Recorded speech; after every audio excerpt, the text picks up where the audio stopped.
قبل تقريبا 13 سنة.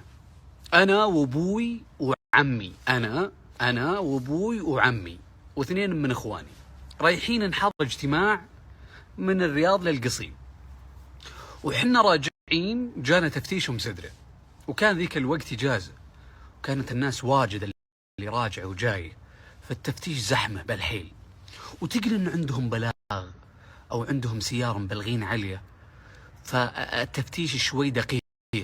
وكان بذاك الوقت موضوع الإرهاب وما الإرهاب يعني بوقته، فكان أسرة طويل وحنا ماسكين أسرة. يوم قربنا للتفتيش، شوف صار شيء إلى الحين فيني عقده منه. يوم قربنا إلى التفتيش أثر فيه واحد معه سيارة قديمة واقفين قبل السيارة اللي واقفة عند العسكري. فالعسكري يوم شاف السيارة اللي وراء تقل نادى اللي من داخل، صار في ربشه شوي. جاء راعي السيارة اللي وراء وقف، قال له العسكري صفط على طول، ما قال له استمارة، قال له صفط. وطلع العسكري الثاني وقف بالسيد كذا وخلوه يصفط بجنب الكبينة اللي بالتفتيش. مر ينزل من السيارة هالقرنبع واحد كذا له كدش شوشه، والله ما انساه، شوشه كذا وشماغه على كتوفه وثوبه وسخ، بجنبه العسكريين. تقل قالوا له العسكريين، احنا نشوفهم من بعيد للحين واقفين بسرح حنا، يقولنا بنفتش السيارة وحاجة زي كذا، قفله هو، قال لا ما تفتشونه، ليش ما ادري، اكلم الضابط من داخل وما ادري، تهاوشوا وياهم. قالوا له امشي للضابط من داخل، ومسكوه كذا ودخلوه من داخل. حنا الى الان واقفين بالتفتيش، ما جاء دورنا. ابو دقيقة او اقل، ابو كدش ذا ويطلع كذا يمشي 1000 من الغرفة هذه الكبينة، يركض طالع يركض. طبعا الزحمة والعلم والتفتيش. مر يطلع من الباب الثاني، هو كان مع اللي جايين، طلع مع اللي رايحين. أثر فيه واحد، قالوا له التفتيش صفط مسرع وما أدري شلون، قالوا له صفط. رجال سمين دب الحيل ومعه فرد، والله الفرد تقل بين عيوني إلى هالحين. ونازل كذا وداخل الكبين وخلني سيارته مشتغلة، وبالسيارة فيها حريمة وراء فيه بنية صغيرة. أبو شوشة ذا طلع يمشي 1000 قدامه الفرد مشغله وجاهزة، وافتح الباب وركب وحط بآر كذا وراه سيارات، ويصدم السيارات ويحطها بدي قدامه الشبكة اللي بين السيدين، ودفش الشب كذا واطلع مع السيد الثاني وحط رجله. طبعا راعي السيارة هدب يبي يدخل الكبينة على ركبة ذاك سيارته، مر يرجع كذا يبي يركض، يبي يمديه، عياله ومرته داخل السيارة، ويبي يمسك كذا الباب، هم هذا صدم اللي وراه، بيفتح الباب كذا مر يمشي ومر يطيح هدب كذا بالأرض ويصارخ عيالي عيالي. طبعا طلعوا العساكر من الغرفة حقت التفتيش بيلحقونه، ورجل المهم تشتغل السيارات. واذكر كان في حوضها اللي فوقها الرشاش، واشتغلوا الحوض ذاك والحوض ذا، يصرخ الدب يقول معه عيالي، معه بنتي راكبه ورا، لا تطلقون النار، لا تطلقون النار. طبعا اللي سرق السيارة عقب ما نط الحبس وجه للغاط وفلخ. اشتغلت السيارات حقت الدوريات تبي تلحقه جميع. هذا يصرخ يقول عيالي عيالي.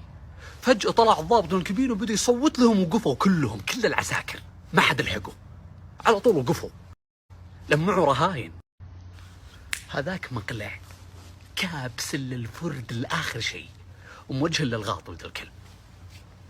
طبعا بقية الأحداث أنا ما شفتها الآن، انقله لي واحدة من العسكر الموجودين، يقول هو وجه للغاط، يقول حنا خلاص بدينا ما نلحق، وقفتنا بالتفتيش ما لحقناه علنا، لكن لاحقينه بسيارات سرية اللي الطريق السرية اللي تتبعنا، وجهنا وجه خطابات ووجهنا للغاط وكذا، انه كذا كذا راقبوه، بس حنا نبي نحاول ان نسحب الزوج والطفل منه، لا يتهور لو نلحقه بالسرعة ولا بالمراوغة ثم تقلب الفرد ويموتون اللي معه.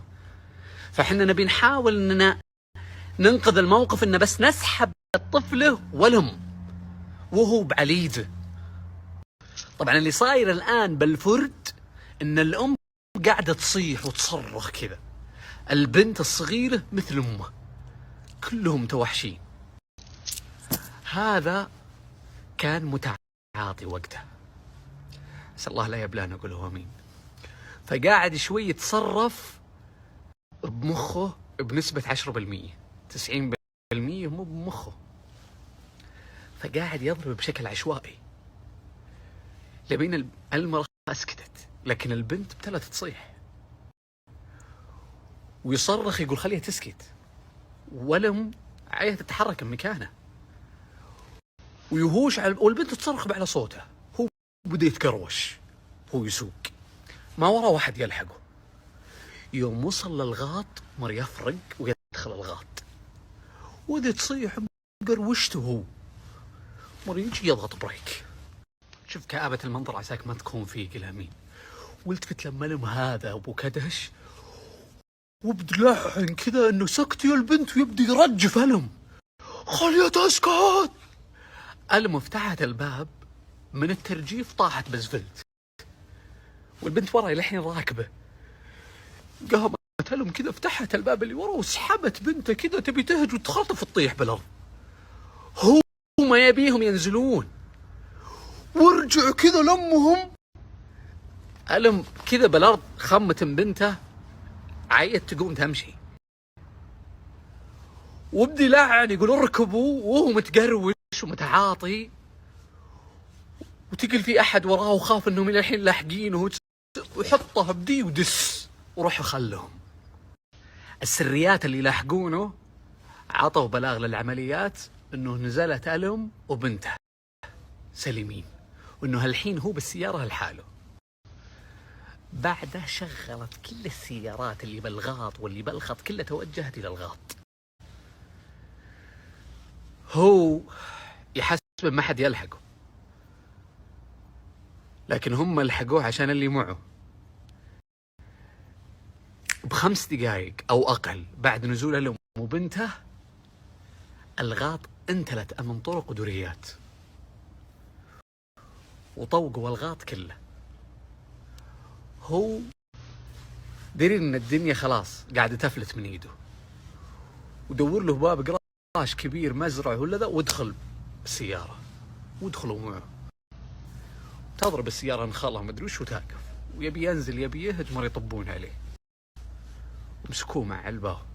بعد ما تم القبض عليه وكل اللي صار، فتشوا السياره وطلعوا اللي به.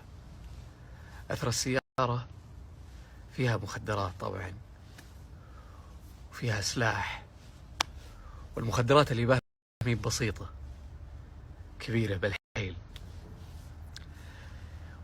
اللي خلاه يسوي هالطريقة ذي يدري انها بها قصة رقبه، لان اللي معه ترويج وبكميات مهولة، معه فلوس ومعه سلاح. فهو حاول انه ما تفتش السيارة، يوم شاف انها الا بتفتش وتقل مبلغا عليه او ظاهرا عليه شيء، هج وسرق هالسيارة. عسى الله، قولوا امين، لا يجعلها تصير بي ولا بكم ولا من نحب، يا حي يا قيوم. من بعد ذاك اليوم إلى اليوم، والله العظيم، والله أنه إلى اليوم أنها صارت عندي عقدة، والحمد لله أنها صارت عندي. بدي يزول لي، لا صار وهلي بالسيارة، ومثلا صرنا بالحر ولا أقدر أني أسكر السيارة عشان المكيف، أقف عند الباب. يمكن أهلي الحين يشوفون ويدرون، قفلي تقفلات، ثم أنا أحاول كذا أي أروح لوي ثانية، لأنه لا قدر الله.